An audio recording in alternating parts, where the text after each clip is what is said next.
Astaghfirullah. Bismillahirrahmanirrahim. Assalamualaikum warahmatullahi wabarakatuh.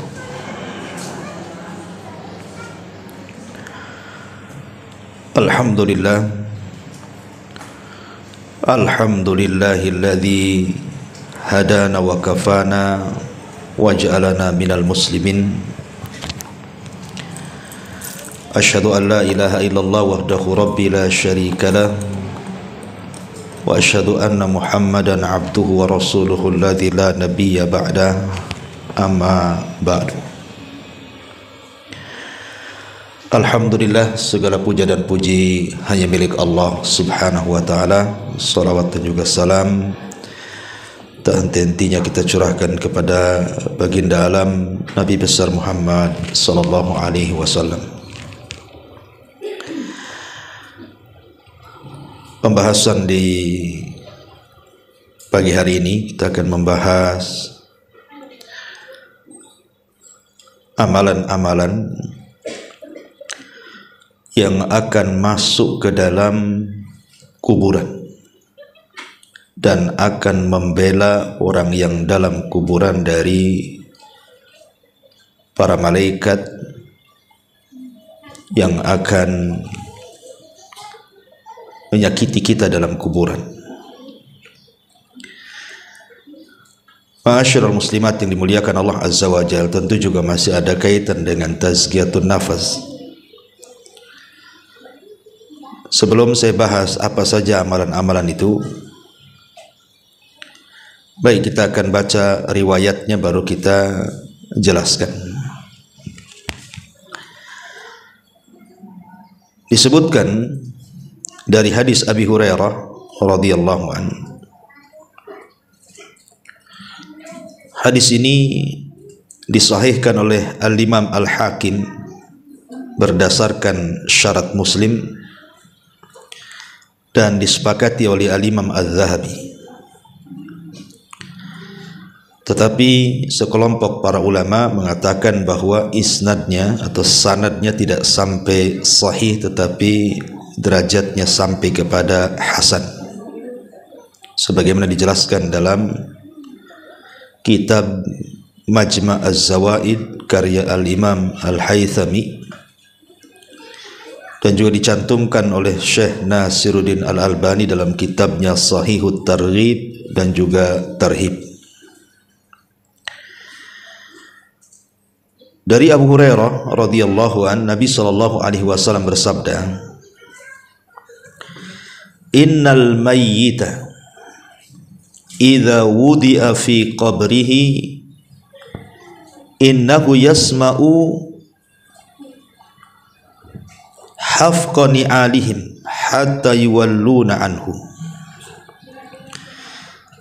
Sesungguhnya si mayat ketika diletakkan di kuburnya, maka ia mendengar suara sandal orang-orang yang mengantarkannya sampai mereka kembali pulang.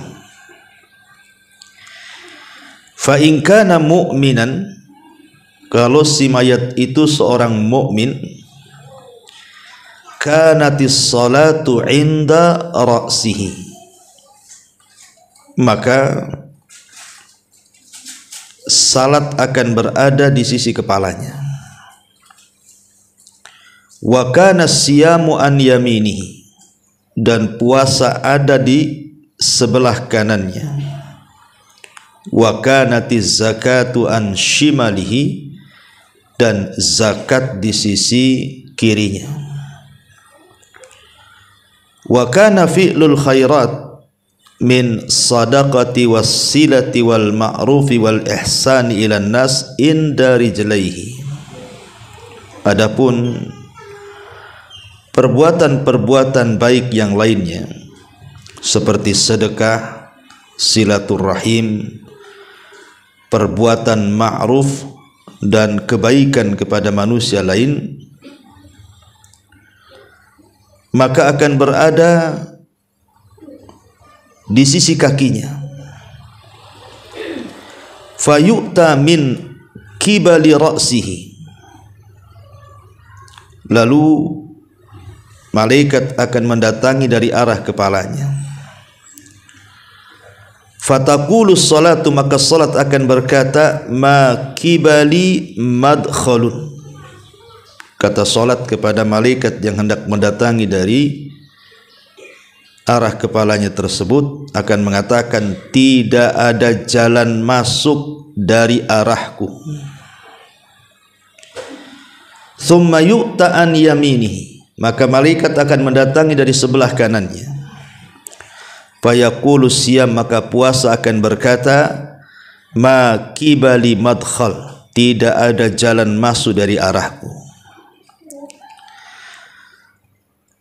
Thumma yu'ta an yasari, maka malaikat akan datang dari sebelah kiri. Fataqulus az-zakatu, maka zakat akan berkata, ma kibali madkhal, tidak ada jalan dari arahku. Thumma yu'ta min kibali rijlaihi, fataqulu fi'lul khairati min sadaqati wassilati wal ma'rufi wal ihsani ilan nas, ma kibali madkhal. Maka ketika malaikat mengarah dari arah kedua kakinya, maka berkatalah amalan-amalan kebaikan dari sedekah, silaturahim, perbuatan yang ma'ruf, berbuat ihsan kepada manusia, tidak ada jalan dari arah kami. Fayuqalu lahu, maka dikatakan kepada si mayat itu, setelah malaikat ini tidak bisa mendatangi dari arah kanan, dari arah kiri, akhirnya kemudian si mayat disuruh untuk duduk.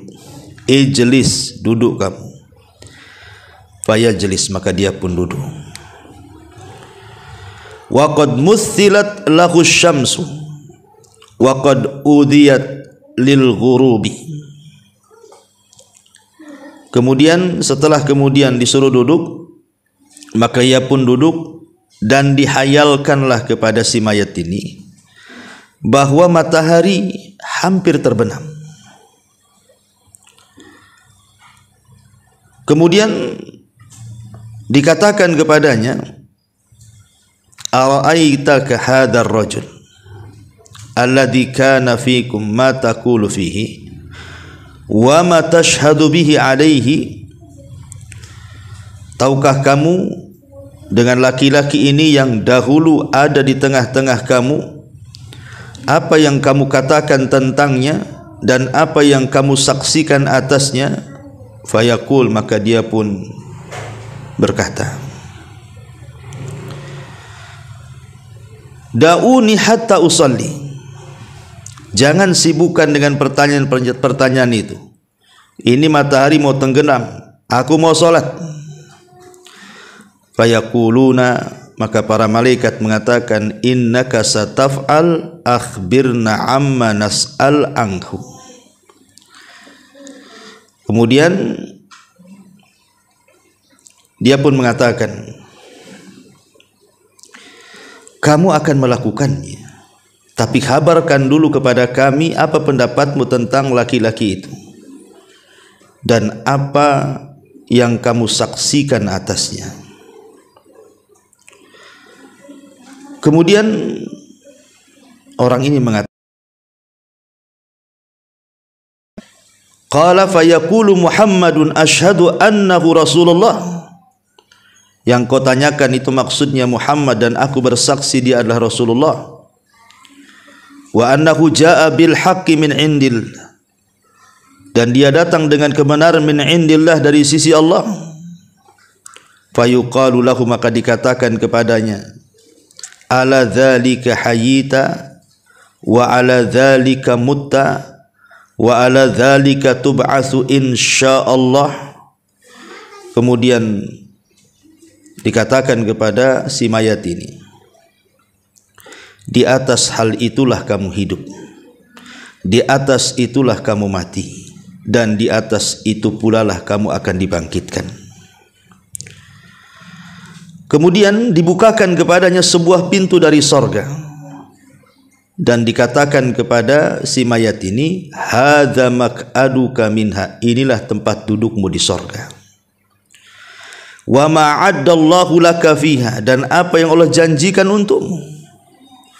Fayazdadu ghibtatan wa sururan, maka dia pun semakin rindu, semakin bahagia. Kemudian setelah dia melihat sorga dan dia pun semangat dan bahagia, tiba-tiba yuftahu lahu babun min abwabin nar, padanya pintu neraka. Setelah dibukakan pintu sorga dia senang, tiba-tiba pintu neraka pula dibuka sama dia. Fayuqalu, dan dikatakan lahu kepadanya, hadza maq'aduka minha, inilah sebenarnya tempat dudukmu. Wa ma'addallahu laka fiha, dan apa yang Allah janjikan untukmu, lau asaitahu, seandainya dulu kau di dunia bermaksiat. Fayazdadu ghibtatan wa sururan, maka dia semakin senang karena tidak jadi kan dimasukkan ke neraka. Summa yufsahu lahu fi qabrihi sab'una dhira'an, kemudian diluaskan kuburnya sejauh 70 hasta.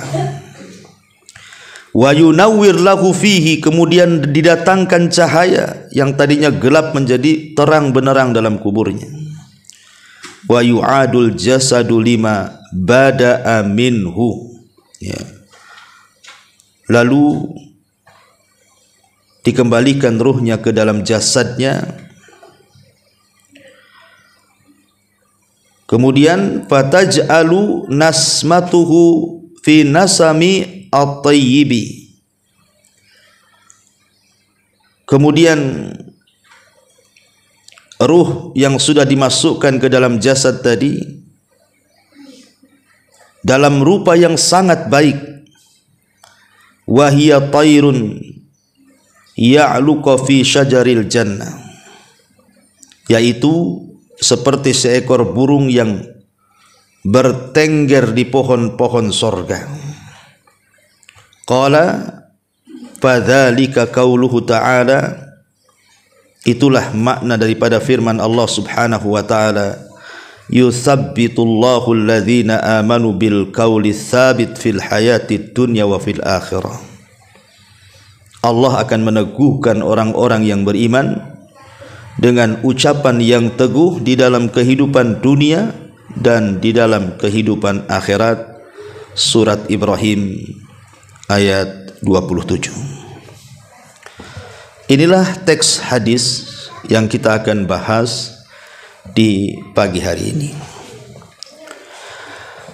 Ma'asyiral muslimat yang dimuliakan Allah subhanahu wa ta'ala, lihat kisah tadi, bagaimana orang-orang yang beriman yang ketika di dunia banyak mengamalkan amal saleh.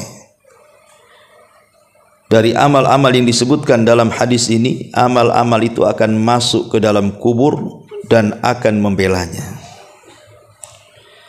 Kita urut dari berdasarkan riwayat ini. Pertama, salat. Salat inilah yang akan membela kita di kubur kita. Maka jangan pernah meninggalkan salat. Kenapa kemudian permasalahan kubur itu harus seorang muslim itu lebih memperhatikan dengan sangat dalam? Karena Utsman bin Affan radhiyallahu anhu apabila diingatkan soal kubur itu langsung menangis, Bu. Beda kalau diingatkan dengan akhirat padahal ada neraka di situ. Tapi Utsman biasa-biasa saja. Sehingga dikatakan kepada Utsman bin Affan radhiyallahu anhu, kenapa engkau apabila mendengar kisah-kisah tentang kuburan kau menangis? Tapi kalau diceritakan tentang akhirat kamu biasa-biasa saja. Maka Utsman bin Affan radhiyallahu anhu mengatakan, celaka kalian. Bukankah kubur itu raudun min riyadil jannah au hufratun min hufarin nar? Bukankah kuburan itu bisa jadi taman yang menuju ke taman-taman sorga, atau boleh jadi dia adalah sebuah gua yang menakutkan yang akan menembus neraka? Itulah aku menangis. Makanya dari sini salah satu amalan yang sangat luar biasa bisa menyelamatkan kita di kuburan itu adalah solat, karena solat akan masuk ke dalam kuburan kita dan dia akan menjaga kepala kita. Jelas-jelas dia membela ketika malaikat akan datang kepada kita, dia pun membela kepala kita dan mengatakan, tidak ada jalan untukmu ke sini. Subhanallah, dari sini solat itu penyelamat. Kemudian yang kedua, solat itu adalah ibadah yang paling efektif untuk menggempur dosa. Dalam sebuah hadis Nabi SAW mengatakan, ara'aitum law anna nahran bi babi ahadikum yagtasilu minhu kulla yawmin 5 marrat hal yabqa min daranihi syai'un? Qalu la yabqa min daranihi syai'un. Faqala an-nabiy SAW, fadzalika mithlu as-salawatil khams yamhullahu bihinnal khataya, muttafaqun alaih. Kata Nabi SAW, bagaimana pendapatmu kalau engkau punya sungai di depan rumahmu itu dan engkau mandi 5 kali dalam sehari di sungai yang bersih, yang jernih itu? Bukankah aku akan bersih badanmu dari kotoran-kotoran, debu yang menempel di badanmu itu, atau daki-dakimu akan hilang? Maka sahabat tentu Rasul, kalau orang mandi 5 kali, ya habislah daki di badan tuh. Kata Nabi SAW, itulah solat 5 waktu. Sama dengan kita membersihkan di sungai sehari 5 kali. Lihat bagaimana keutamaan solat. Pertama, menyelamatkan dan membela kita di kuburan. Yang kedua, sebab terbesar dosa kita akan diampuni. Bahkan yang lebih hebat dibandingkan itu, Bu, solat itu penyebab terbesar kita akan mendapatkan nikmat di akhirat melebihi nikmat sorga itu sendiri. Sorga itu sudah nikmat, tapi ada yang lebih nikmat dibandingkan kenikmatan sorga. Apa itu? Ru'yatullahi azza wa jal. Kita akan melihat Allah. Maka siapa yang banyak solat, maka dia akan banyak melihat Allah. Terutama solat subuh dan solat asar, kalau kita senantiasa menjaganya. Dan itu berdasarkan hadis. Nabi SAW mengatakan dalam hadis yang dikeluarkan Bukhari Muslim dari Jarir ibn Abdullah al-Bajali, dia mengatakan, kunna julusan inda Rasulillah SAW, kami lo duduk-duduk di sisi Nabi. Idh nadhara ilal qamari lailatal badri, ketika itu Nabi melihat bulan yang sedang terang-terangnya karena waktu itu sedang purnama. Faqala, maka Rasul mengatakan, amma innakum satarawna rabbakum kama tarawna hadzal qamar la tudhammuna fi ru'yatihi fa in istata'tum alla tughlabu ala salati qabla tulu'i syamsi wa qabla ghurubiha faf'alu. Adapun kalian akan melihat Rabb kalian, kata Rasul, seperti melihat bulan purnama malam ini. Engkau lihat bulan purnama itu, maka sahabat melihat bulan purnama. Lah seperti itu engkau melihat Allah, tidak berdesak-desakan sedikit pun. Maka kalau kalian ingin melihat Allah dan kalian bisa, maka lakukan. Syaratnya apa? Kalau kalian mampu untuk tidak terkalahkan dengan sebuah solat sebelum terbit matahari, maksudnya solat fajar, wa qabla ghurubiha, dan solat subuh, maka kata Rasul SAW, faf'alu, lakukan. Dari sini istinbat para ulama bahwa solat itu adalah sebab terbesar kita mendapatkan nikmat ru'yatullah, melihat Allah. Dan itu juga berdasarkan Al-Quran surah Al-Qiyamah dari ayat 22 sampai ayat 32. Wujuhu yawma idzin nadhirah ila rabbiha nadhirah wa wujuhu yawma idzin basirah tadhunnu alla yaf'ala biha faqirah. Kalla idza balagatit taraqi wa qila man raq wa dhanna annahu al-firaq wal taffatis saqu bisaq ila rabbika yawma idzinil masaq fala saddaqa wala shalla walakin kadzdzaba wa tawalla. Wajah-wajah orang yang beriman pada hari itu berseri-seri, kepada Tuhannya lah mereka melihat, dan wajah-wajah orang kafir pada hari itu muram. Mereka yakin bahwa akan ditimpakan kepadanya malapetaka yang dahsyat. Sekali-kali jangan apabila napas seseorang telah mendesak sampai ke kerongkongan, lalu dikatakan kepadanya, siapakah yang dapat menyembuhkanmu? Dan dia yakin bahwa sesungguhnya itulah waktu perpisahan dengan dunia, dan bertautlah betis kiri dan betis kanan. Kemudian Tuhanmu lah pada hari itu kamu dihalau, karena ia tidak mau membenarkan Rasul dan juga Al-Quran, dan tidak mau mengerjakan solat, tetapi ia mendustakan Rasul dan berpaling dari kebenaran. Nah, di sini di ujung ayat, ketika orang-orang kafir mereka dihalangi dari melihat Allah karena mereka tidak salat, menunjukkan bahwa kalau seandainya dia masuk Islam dan dia salat, maka tidak ada terhalangi antara dia dengan wajah Allah subhanahu wa ta'ala. Ini cukup 3 perkara ini saja. Ini sudah rahasia di balik salat luar biasa, Bu. Pertama, salat itu penyelamat kita di kuburan. Yang kedua, salat itu penggugur dosa terbesar. Dan yang ketiga, salat itu sebab terbesar kita melihat wajah Allah subhanahu wa ta'ala. Ini yang pertama. Yang kedua, sedekah. Sedekah, dan di sini juga disebut zakat dulu, kemudian sedekah. Apa sih bedanya zakat dengan sedekah nih, Bu? Ya. Ma'asyiral muslimat yang dimuliakan Allah subhanahu wa ta'ala, tentu ada perbedaan antara zakat dengan sedekah, Bu. Ya, walaupun terkadang dalam Al-Quran itu mengistilahkan zakat dengan sedekah, seperti disebutkan dalam surah Taubah itu kan, Bu, di mana Allah subhanahu wa ta'ala mengatakan dalam ayat ke-60, innamas shadaqatu lil fuqara, dan seterusnya. Jadi Allah membahasakan zakat itu dengan sedekah. Tetapi sebenarnya ada perbedaan antara zakat, sedekah, dan juga infak. Ya, apa bedanya dari 3 kata yang sering kita dengar itu? Kita akan membahas apa perbedaan zakat dengan sedekah dulu.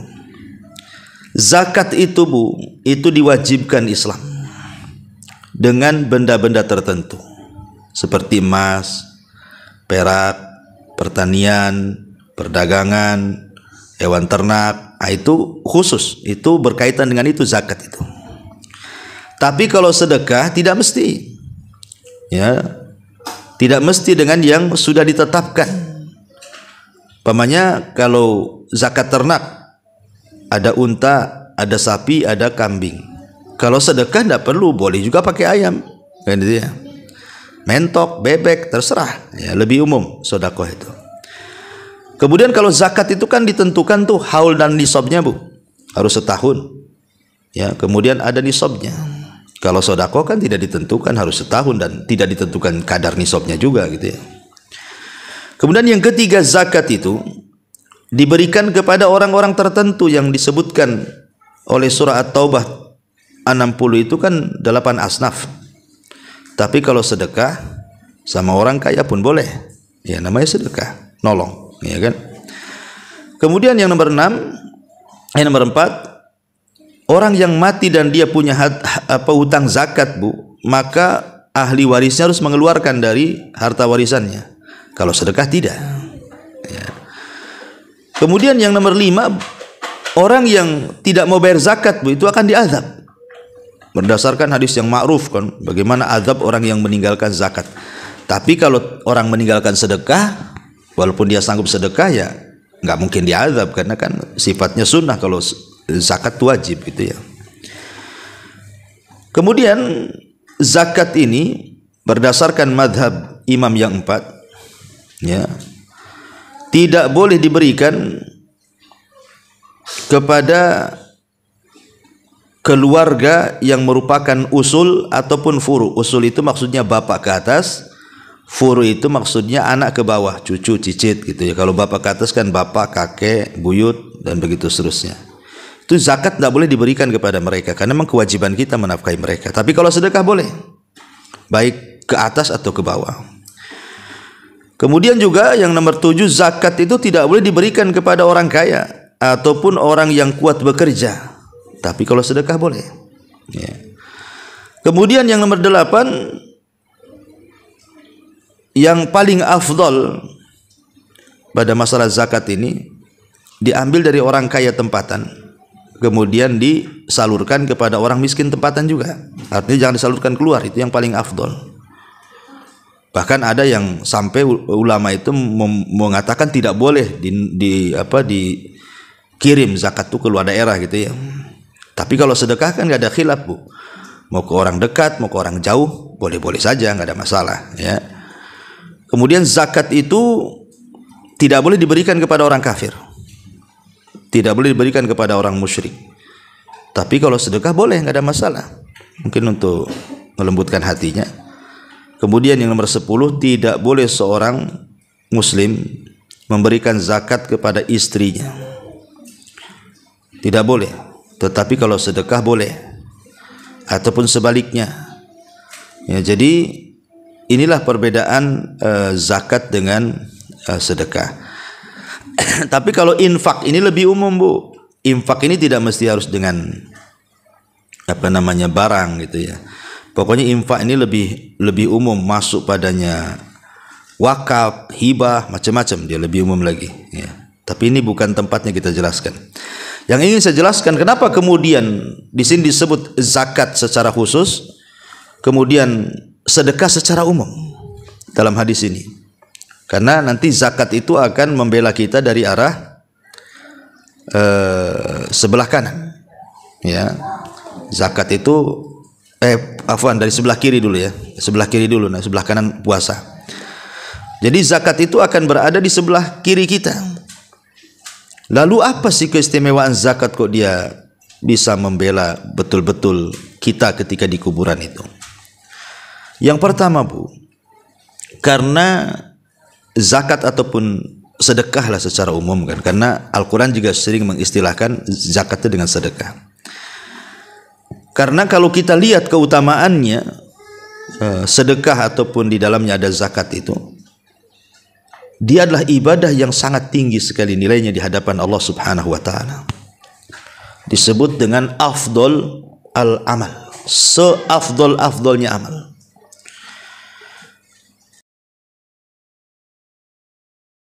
Maka Rasul mengatakan idkhal as-surur 'alal mu'min, memasukkan kebahagiaan kepada hati seorang mukmin. Dengan cara apa? Yaqdi anhu dainan, ikut membayarkan hutang. Dan membayar hutang bisa dari uang zakat. Ya, jadi ada saudara kita terlilit hutang, kemudian kita punya tanggungan zakat, maka kita zakatkan kepada orang yang terlilit hutang supaya bayar hutang. Kemudian yaqdi lahu hajah, ataupun kepada orang yang punya hajat, mungkin dia miskin, kelaparan, dan begitu seterusnya, sehingga butuh dibantu, zakat bisa disalurkan. Karena bagaimanapun orang-orang fakir dan miskin masuk dalam asnaf zakat, dan juga masuk dalam sedekah juga ya. Termasuk juga yanfusulahu kurbatan, bisa menghilangkan kurba, kesulitan. Intinya bahwa sedekah dan zakat ini seafdal-afdal amal. Yang kedua, bisa menghindarkan mara bahaya. Kata Nabi SAW, sana'iul ma'ruf taqi masari as-su wal afat wal muhlikat. Jadi perbuatan-perbuatan bisa memalingkan kita dari perbuatan buruk atau kejadian buruk atau peristiwa yang akan menghancurkan, peristiwa yang akan mencelakakan. Kita bisa dihindar dari bala dan bencana gara-gara sedekah. Kenapa? Karena sedekah ini bisa menggugurkan atau meredam, ya, bahasanya meredam kemurkaan Allah Subhanahu wa taala. Ya. Termasuk juga orang yang bersedekah itu pahalanya dilipat gandakan. Pahala orang bersedekah itu lipat gandakan. Sampai Allah mengatakan dalam surah Al-Hadid ayat 18 itu kan, innal musaddiqina wal musaddiqati innal musaddiqina wal musaddiqati wa aqridullaha qardan hasana yudha'af lahum wa lahum ajrun karim. Ketika Allah mengatakan dan mereka wa aqradu menggadaikan dengan Allah Subhanahu wa taala dengan gadaian yang baik, maka akan dilipat gandakan tuh pahalanya dan bagi mereka pahala yang baik. Dan banyak lagi, karena seperti mampu menghapuskan dosa-dosa, ya jelas ya kan. Kemudian juga hartanya menjadi berkah dan bertambah. Kemudian juga bisa terjaga dari azab Allah, dan penyebab terbesar juga masuk surga. Kemudian juga sedekah sebagai dalil keimanan kita. Maka disebut sedekah itu dari kalimat sodaqah, membenarkan. Jadi ketika sedekah itu kalau kita tidak bersedekah padahal kita mampu sedekah, berarti dipertanyakan keimanannya, karena itu menunjukkan kejujuran iman seseorang sedekah itu. Ya. Termasuk juga sedekah ini juga adalah pintu-pintu terbukanya sebuah kebaikan. Macam-macam kebaikan itu banyak masuk dari pintu sedekah. Dan banyak lagi lah, karena sedekah ini seagung inilah, maka kenapa kemudian zakat ini akan membela kita di sebelah kiri kita. Kemudian yang ketiga, puasa. Puasa, ya. Ma'ruf puasa jelas keutamaannya, karena satu hari ibu berpuasa di jalan Allah Subhanahu wa taala, kata Nabi SAW, man shoma yauman fi sabilillah ba'adallahu wajhahu anin nari sab'ina kharifa, maka wajah ibu akan dijauhkan dari api neraka itu 70 tahun perjalanan. Sampai di mana nih kalau ibu jalan 70 tahun berhenti itu, Bu? Udah jauh tuh. Sejauh itulah wajah kita dijauhkan dari api neraka. Itu yang puasa sunnah, Bu. Pemanya puasa Senin atau puasa Kamis, itulah pahalanya. Semana dengan puasa wajib. Ya. Kemudian juga puasa sendiri adalah rahasia kesabaran orang. Jadi di balik puasa itu ada rahasia kesabaran yang tidak ada dalam ibadah yang lain, Bu. Jadi ibadah puasa ini terkait dengan 3 kesabaran. Sabar dalam menjalankan ketaatan, sabar dalam menjauhkan kemaksiatan, dan sabar dalam menghadapi qada dan qadar. Adapun sabar menjalankan ketaatan, yang memang puasa harus sabar, kalau enggak batal lah, Bu. Ya kan?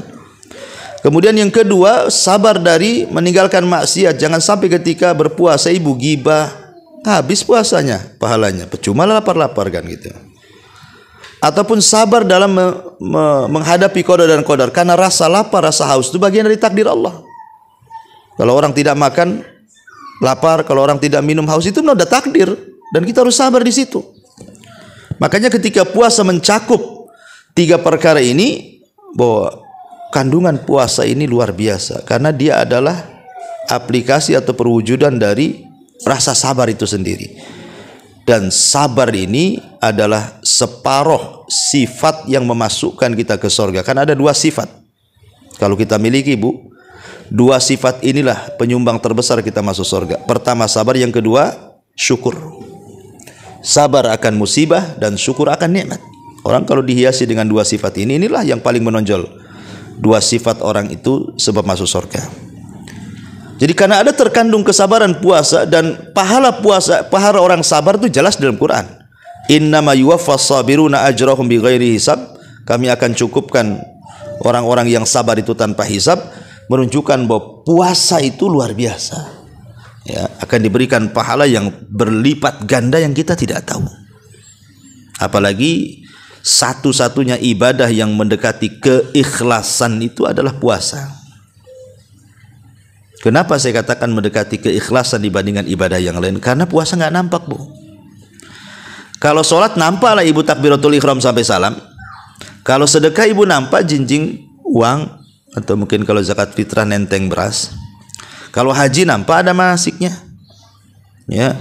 Jadi semua ibadah baca Quran nampak, semua nampak. Tapi kalau puasa nggak nampak, Bu. Umpamanya sekarang hari Kamis umpamanya. Mungkin di antara ibu ada yang puasa, ada yang tidak. Mana ibu tahu di samping ibu puasa? Tahu Ustaz, gimana caranya? Ini kami edarkan aqua gelas, tak diminum sama dia tuh. Jangan-jangan dia puasa tuh. Belum tentu. Jangan-jangan dia memang lagi nggak mood minum kan gitu ya. Mungkin dia sudah bawa dari rumahnya termos isinya kopi dengan teh gitu kan. Ngapain pula aqua gelas katanya. Jadi ya kita kan tidak tahu namanya, nggak ada ciri-cirinya orang puasa tuh. Nggak ada Ustadz, tadi selama dibonceng dia ngeludah-ngeludah terus katanya. Itu lagi sariawan ibu, ya bukan lagi puasa. Jadi nggak bisa, gimana caranya? Kecuali ngaku. Orang puasa itu ngaku, baru dia tahu kita puasa. Minumlah, Afan lagi puasa. Itu kita baru tahu kalau dia ngomong begitu. Tapi kalau dia nggak ngomong, mana tahu dia puasa. Makanya saya katakan puasa itu ibadah yang dekat dengan keikhlasan. Jadi ibadah yang dekat dengan kesabaran, ibadah yang dekat dengan keikhlasan gitu ya. Ibadah yang jauh daripada ria dan macam-macam. Apalagi kemudian puasa sendiri secara kesehatan memang bagus gitu kan. Lah sebab itulah maka puasa pun adalah salah satu ibadah yang akan masuk ke dalam kuburan kita dan akan berada sebelah kanan kita, dan setiap malaikat mau datang dari sebelah kanan dia mengatakan tidak ada jalan untukmu, nyingkir sana, nggak boleh, ini nggak ada jalan untukmu, dipagari sama puasanya. Jadi dari atas dipagari oleh sholat, kemudian sebelah kanan oleh puasa, sebelah kiri pula oleh zakat. Nah, berarti tinggal sebelah kaki aja, ya kan? Kepala selamat, kanan selamat, kiri selamat, berarti yang tidak selamat tinggal kaki. Tapi kaki pun akan selamat kalau seandainya kita mengerjakan kebaikan-kebaikan atau kebajikan-kebajikan. Kemudian di antaranya disebut dalam hadis ini pertama sedekah, dan tadi saya sudah bahas. Kemudian yang kedua silaturahim, ya, menyambung silaturahim yang putus dengan saudara, dengan kerabat, dengan orang tua disambung gitu ya. Kemudian wal ma'ruf, ya, dan juga al ma'ruf. Apa itu ma'ruf? Ya, ma'ruf itu ya macam-macam penafsiran para ulama, seperti umpamanya ma'ruf itu setiap kebaikan itu disebut ma'ruf.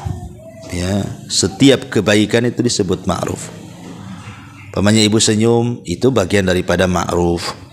Ibu nolong orang itu bagian ma'ruf gitu ya. Pokoknya hal-hal yang dipandang baik itu disebut ma'ruf. Kemudian juga al-ihsan ilal ghair, berbuat baik kepada orang lain. Al-ihsan dikatakan oleh Imam At-Tabari, artinya antakuna sariratuhu ahsan min alaniyatihi. Jadi yang dimaksud ihsan itu yang tersembunyi itu harus lebih baik dibandingkan yang nampak. Yang tersembunyi di hati itu lebih baik dibandingkan yang tampak. Tapi kan kita malah terbalik, yang tampak lebih baik.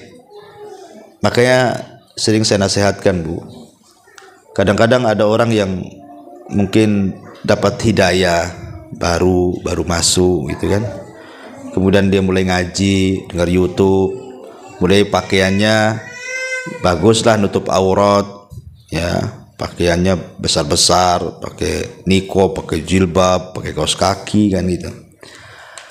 Jangan sampai hijrah itu hanya sekedar hijrah pakaian. Itu yang banyak di masyarakat nih. Hijrah itu cuma pakaiannya saja. Jadi yang ketika dia hijrah itu yang dipikirkan itu pakaian aja. Ya, setiap pegang handphone Bu, masuk ke Tokopedia itu Bu, itu yang klik di pertama cadar. Keluar macam-macam cadar. Pakaian syar'i, keluar macam-macam. Itu ya ditengok tuh.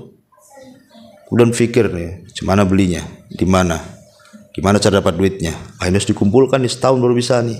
Nah, jadi atau kalau keluar itu dandan di kaca itu sampai mau pecah kacanya Bu. Jadi mungkin saking lamanya gitu ya. Itu kan takut mereng, takut ada binti, takut apa. Apa yang mau dilihatkan ibu aja pakai cadar kan gitu. Nah, ibu mau lihatkan pakaian kan berarti di situ. Lah jangan sampai hijrah itu hanya di pakaian. Jangan sampai itu enggak ihsan namanya. Karena ihsan itu disebutkan oleh Imam Tabari yang di dalam itu harus lebih baik dibandingkan yang di luar. Ya, karena banyak gitu ya, kok udah ngaji masih gibahnya lebih dahsyat dibandingkan ketika masih belum ngaji. Kenapa saya katakan lebih dahsyat? Karena kalau belum ngaji mungkin belum tahu ilmunya Bu, belum tahu dosanya. Yang gibah aja dia kerjanya. Ini udah ngaji, udah tahu dosanya. Ustaz-ustaz pun udah sering, udah bolak-balik nasihati dari macam-macam ustaz, tetap aja gibah. Gibahnya beda. Ya, kalau di masyarakat ya gibahnya ya umum lah. Biasanya gibah tetangga kalau baru beli motor, beli mobil, bisa bangun rumah, ada tamu. Itu mulai itu digibahi sama itu. Tapi kalau udah ngaji, ya itu juga bagian gibah, tapi biasanya gibahnya lain. Ya gibahnya agak syar'i lah. Nggak ada gibah syar'i itu ya. Ya gibah ya dosa lah. Nah, cuman yang digibah ya sesama umahat yang sudah ngaji, sampai ke ustadznya digibahi kan itu ya. Jadi kena semua. Gibah masalah dilarang, jangan ngaji ke sana. Itu saya dengar Ustadz Anu itu gini, ustadznya yang kena. Ya, itu kan gibah Bu. Nah, jadi beda hukum itu, lebih parah lagi orang ngaji gibahnya. Karena dia tahu hukum masalahnya. Jadi saya nasihatkan kalau bisa hijrah ya hijrah. Mendingan hijrah hatinya daripada pakaiannya. Daripada hijrah pakaian hatinya tak pula tak hijrah masih kotor, masih penuh hasad, dengki dan begitu seterusnya. Karena itu belum sampai ke taraf ihsan namanya. Nah ihsan juga disebutkan dalam sebuah riwayat dari Musnad Abi Hanifah rahimahullahu taala. Dia mengatakan qala al-ihsan an ta'mala lillah. Tiap yang kita beramal ditujukan kepada Allah itulah ihsan. Dan dalam riwayat Muslim antahsyallaha ka'annaka tarahu fa innaka illam takun tarahu fa innahu yara. Jadi ihsan itu seolah-olah kau takut kepada Allah. Kalaupun tidak bisa maka yakinlah Allah melihat kita. Ya. Intinya bahwa ihsan itu kalau diterjemahkan adalah kebaikan. Dan kebaikan itu sering saya ulang-ulang Bu. Ya, jangan meremehkan sekecil apapun kebaikan. Walaupun kecil. Jangan. Karena kecil ini terkadang bisa menyelamatkan orang dari neraka dan dimasukkan ke surga. Sampai-sampai Rasul mengatakan fattaqun nar walau bisyikit tamrah. Takutlah akan neraka walaupun kau sedekah dengan separuh biji kurma. Separuh kurma itu mana mengenyangkan Bu. Tapi Rasul mengatakan seperti itu. Karena nanti pada hari kiamat itu ada orang-orang Bu diletakkan di tempat yang paling tinggi di antara sorga dan neraka, yang disebut dengan Ashabul A'raf. Ashabul A'raf itu diletakkan di tempat yang tinggi sekali. Kalau dia memandang sorga, pengenlah dia masuk sorga. Kalau dia memandang neraka, nampaklah kawan-kawan dia yang bejat-bejat itu di neraka. Dia pun mencaci maki orang-orang yang masuk neraka, kemudian dia pun takut kalau dimasukkan ke dalam neraka. Kenapa coba Ashabul A'raf itu kok diletakkan di tengah-tengah gitu? Padahal kebaikannya banyak, Bu. Harusnya kan dia masuk surga. Rupanya yang menghalangi dia masuk surga karena kejahatannya sama dengan kebaikannya. 50-50, 50%, 50%. Sehingga dia tidak masuk surga karena kejahatannya 50%, tidak bisa dimasukkan ke neraka karena ada kebaikan 50%. Coba kalau seandainya dari 50% yang ia punya dari kebaikan itu, mungkin ditambahlah dengan cara tadi infak walaupun separuh kurma. Kan ada nambah poin, Bu. Okelah nambah poin 1. Atau dengan 1 rakaat salat witir, atau 1 ayat dalam Quran. Tentukan dari yang tadinya 50% ke 50%, anggaplah kebaikannya tambah 1, 51% kebaikannya, dan keburukannya 49%, yakin masuk surga, Bu.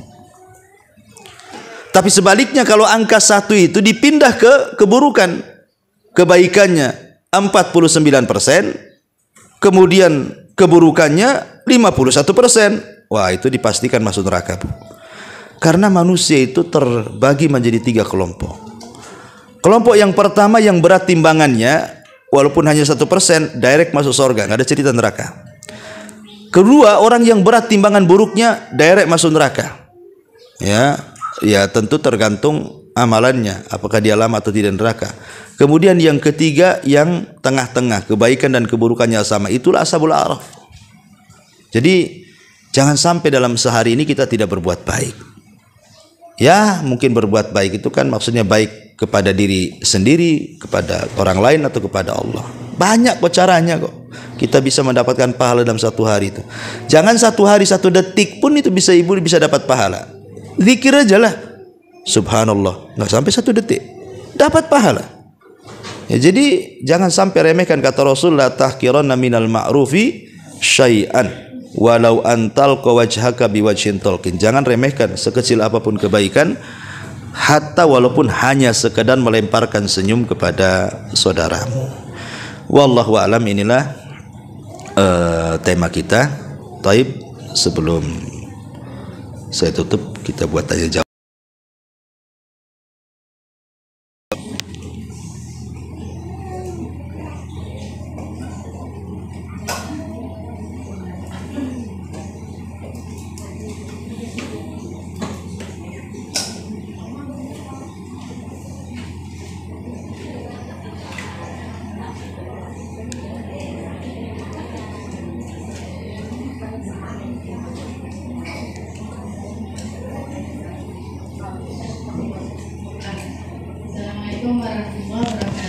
Ya, waalaikumsalam warahmatullahi wabarakatuh. Ini tentang ashabul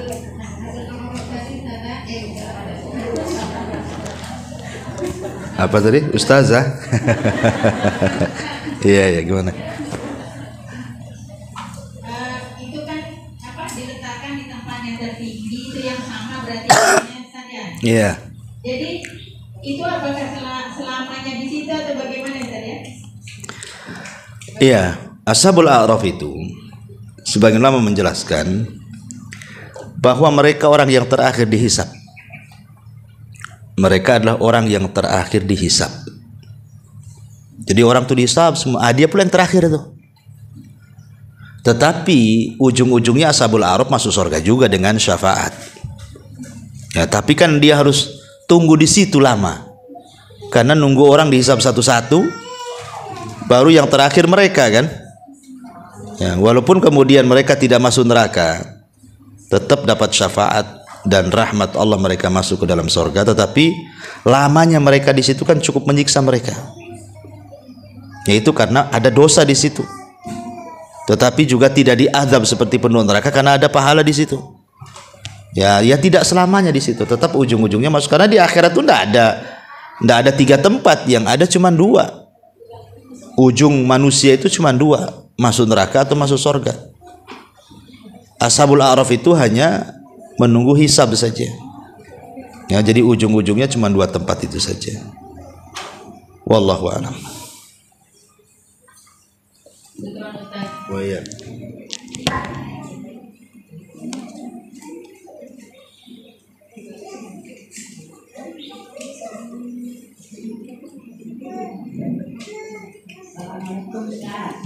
Ya, waalaikumsalam warahmatullahi. Ini yang saya tanyakan tentang masalah fitrah. Kalau kita berfitrah bulan puasa itu dibayarkan anak, sedangkan kita masih bisa gitu ya Ustaz ya. Jadi bagaimana itu Ustaz, kalau anak yang bayarkan kita dapat pahalanya atau anak yang dapat pahalanya Ustaz? Terima kasih. Iya. Ya, kalau memang ibu sanggup, sebaiknya tidak usah dibayarkan anak. Karena memang ibu ada rizki kan. Karena memang, apa sih tujuan zakat fitrah itu, Bu? Tujuan zakat fitrah itu adalah untuk menyempurnakan kekurangan-kekurangan kita saat puasa Ramadan. Ya, kita tidak tahu lagi puasa, mungkin kita ini gibain orang, ya kan? Mungkin kita dusta, mungkin kita jelekin orang, rendahin orang, kan kita tidak tahu, Bu. Sama dengan sholat, kadang khusyuk, kadang tidak, kadang melamun, ya kan? Sholat kan gitu juga, Bu. Lah sholat rawatib itu bisa nembel kekurangan sholat wajib. Lah zakat fitrah itu untuk menembel kekurangan ibu puasa selama Ramadan. Jadi dikurangi dengan, disempurnakan dengan zakat fitrah itu. Karena itu untuk membersihkan orang yang berpuasa. Itu salah satunya fungsinya, karena banyak fungsi yang lain kan. Cuman ini salah satu fungsi yang berdasarkan nas hadis seperti itu. Tuhratun lis-shaimin, untuk membersihkan orang-orang yang berpuasa. Sehingga kalau bisa jangan difitrahkan orang. Kalau kita sanggup, ya fitrahkan diri sendiri saja. Nah, tapi kalau seandainya anak itu memberikan uang kepada ibu untuk zakat fitrah gitu ya, artinya diterima dulu sebagai pemberian anak, bahwa uang itu adalah sudah jadi hak milik ibu. Nah, dengan uang itu ibu bisa belikan beras. Ya, tidak ada masalah seperti itu. Jadi anak ingin berbuat baik, dia ngasih uang sama orang tuanya. Nah, uang yang dari anak itu kan sudah milik ibu tuh, bukan milik orang anaknya lagi. Dibelikan. Nah, tapi kalau memang ibu kasihan anaknya juga masih susah gitu ya, dan ibu sanggup, ya bayar sendiri aja lah zakat fitrah. Itu lebih afdal. Ya, wallahu a'lam.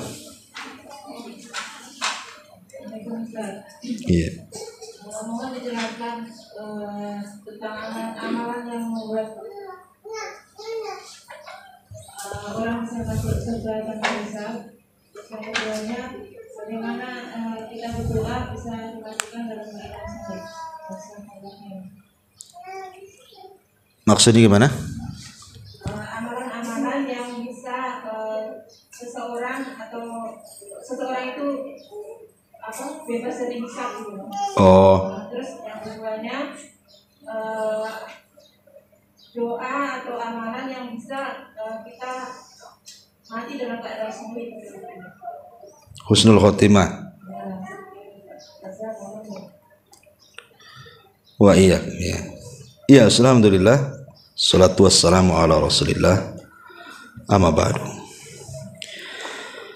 Ada sebuah hadis yang ma'ruf ya, ketika Nabi sallallahu alaihi wasallam diperlihatkan umatnya pada hari kiamat.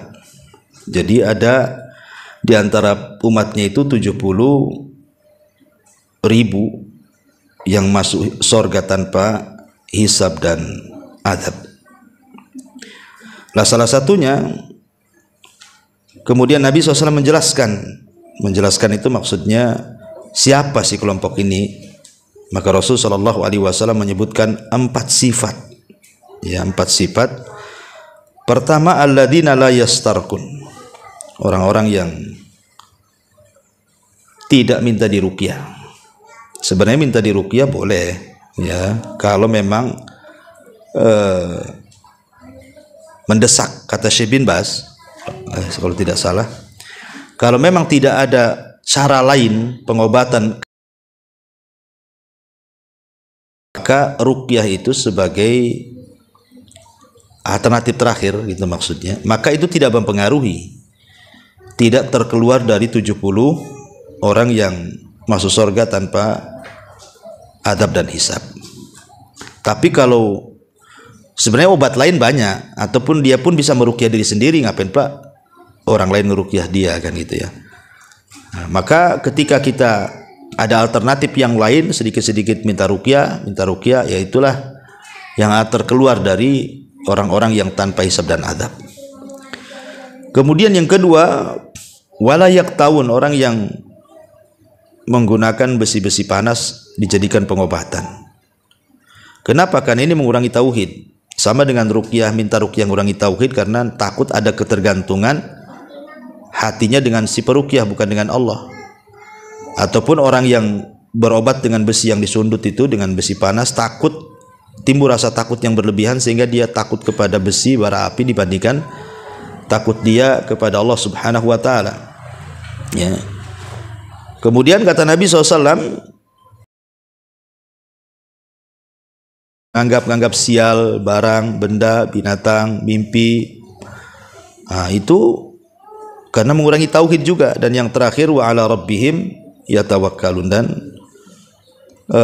kepada Rabbnya mereka pun bertawakal kepada Allah Azza wa Jalla. Memang ini agak berat, Bu. Ya, berat ya. Tawakal itu bukan perkara yang mudah. Memang berat sekali karena itu kan menyandarkan hati kepada Allah. Terkadang ketika kita ini diuji oleh musibah saja, kadang-kadang hati kita ini bisa berubah, ya. Nggak susah untuk tawakal kepada Allah tuh. Baru diuji sedikit saja kita tawakalnya kepada makhluk. Ya, kadang-kadang seperti itu. Tapi kalau orang bisa melalui 4 perkara ini, ya insya Allah berdasarkan sabda Nabi dia akan masuk surga tanpa hisab dan adab. Termasuk juga para mujahidin, ya, orang-orang yang berjihad di jalan Allah Subhanahu wa taala. Ya, tetapi apakah orang yang mati syahid itu juga harus mati di medan tempur? Tidak. Niat ingin mati syahid aja kalau meninggal di rumahnya sudah dianggap mati syahid. Ya. Ya, intinya Bu, banyak-banyak berdoa minta kepada Allah agar diwafatkan kelak tanpa hisab dan azab. Ya. Ini yang pertama. Pendek-pendek aja. Yang kedua tadi, penyelamat apa tadi? Amalan penyelamat azab kubur. Ulangi, Bu. Oh, dimatikan dalam keadaan husnul khotimah. Ya banyak, Bu. Intinya kalau husnul khotimah kan berkaitan dengan amal soleh, Bu. Pokoknya, Bu, banyak amalan-amalan yang jelas. Seperti umpamanya ibu sebelum tidur. Sebelum tidur itu, Bu, ibu perbanyaklah di situ, entah baca Quran, entah zikir, doa-doa tidur, ya. Perbanyak amal soleh sebelum tidur itu. Kalau Allah Subhanahu wa ta'ala takdirkan kok ibu nggak bangun lagi alias mati, insya Allah, Bu, ibu husnul khotimah. Kalau sebelum tidurnya ibu tidak melakukan maksiat dan disibukkan dengan ibadah. Kenapa? Karena orang yang menjaga wudhu saja sebelum tidur, umpamanya ibu belum tidur kemudian menjaga wudhu, saat ibu tidur itu jadi ibadah, Bu. Karena ada malaikat samping kiri-kiri, samping kanan kiri ibu. Kalau ibu berguling ke arah kanan, malaikat sebelah kanan mengatakan, ya Allah ampuni orang ini, ya Allah rahmati orang ini. Apabila dia berguling ke sebelah kiri, maka malaikat sebelah kiri juga akan mengatakan sama, ya Allah ampuni orang ini, ya Allah rahmati orang ini. Masalahnya ini guling-guling sana sini, Ustaz. Tetap dia didoakan malaikat sampai pagi. Sehingga kalau Allah takdirkan didoakan malaikat sampai pagi, otomatis dia kalau meninggal husnul khotimah lah. Jadi orang itu mudah melihat husnul khotimah atau tidak, lihat amalan sebelum tidurnya, Bu. Kalau amalan sebelum tidurnya begadang, maksiat, dugem, minum, dan begitu seterusnya, kan.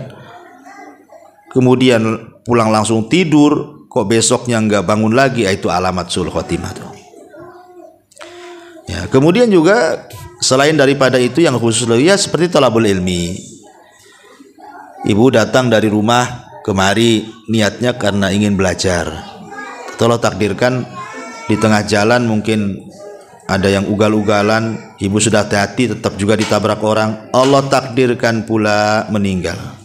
Insya Allah meninggalnya husnul khotimah. Kenapa? Karena memang sedang berjalan ke tempat ilmu. Ya, seperti kasusnya seseorang Bani Israel yang membunuh 99 jiwa, kemudian digenapkan dengan seorang pendeta yang tidak punya ilmu, akhirnya ditanya tak tahu, marah, dia dibunuh jadi 100. Lah salah satu yang menyebabkan orang pembunuh 100 jiwa masuk surga itu karena dia disarankan oleh seorang alim untuk datang ke sebuah daerah, di situ banyak orang banyak alimnya, banyak ahli ibadahnya, suruh belajar. Makanya dia semangat menuju desa tersebut, di tengah jalan dia meninggal. Tapi Allah takdirkan masuk surga kan, baru melangkah dia tuh. Ya, jadi dan banyak lagi, intinya perbanyak amal soleh, perbanyak zikir, perbanyak istighfar. Karena bagaimanapun ada hadis yang mengatakan manusia itu bangkit atau dibangkitkan pada hari kiamat sebagaimana ketika dia mengakhiri kehidupannya, dan orang itu akan diwafatkan oleh Allah sebagaimana kebiasaan hidupnya.